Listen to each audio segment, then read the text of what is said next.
వెళ్తా ఉన్నాం, కేవలం పత్రిక ఎందుకు వెళ్తున్నామో ఒక్కసారి మనం ఆలోచన చేయాలి.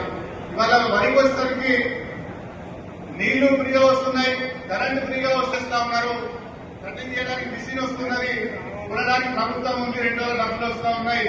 కాబట్టి ఇది ఈజీ పంట కాబట్టి మనం వరికి వెళ్తా ఉన్నాం. మిగిలిన పంటలలో మార్కెట్ సమస్య, కోతైన వానాకాలం వరి సాగుకు యాసంగి వరి సాగుకు చాలా వ్యత్యాసం ఉండేది. కానీ ఇవాళ గత 2-3 సంవత్సరాల నుంచి వానాకాలం 60 లక్షల వరి పంట వేస్తే రేపు నీటి సమస్య, భూమి సమస్య, వాతావరణ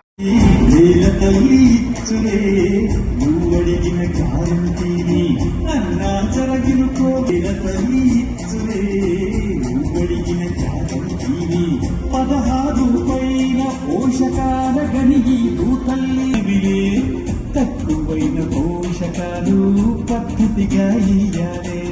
దీన్నే సమగ్ర పోషక చౌడు బారి ఉన్న సారం కొట్టుకొని పోతలే. సూక్ష్మ దాటకుండా యూరియాని వాడుదా.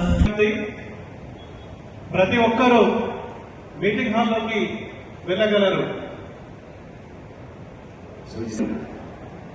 తెలంగాణ స్టేట్ కార్పొరేషన్ చైర్మన్ వారిని మరియు వివిధ జిల్లాల నుంచి అదేవిధంగా ఏఈఓలకి జిల్లాలో మరియు వివిధ మండలాల నుంచి విచ్చేస్తున్నటువంటి ఏఈఓలకి విజ్ఞప్తి.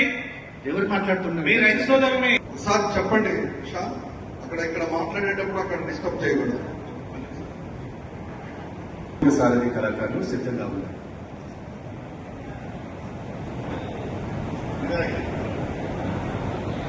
తెలియజేస్తా ఉన్నాం.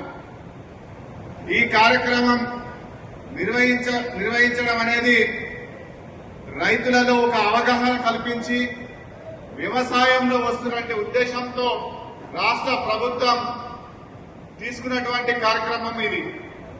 ముఖ్యంగా ఇవాళ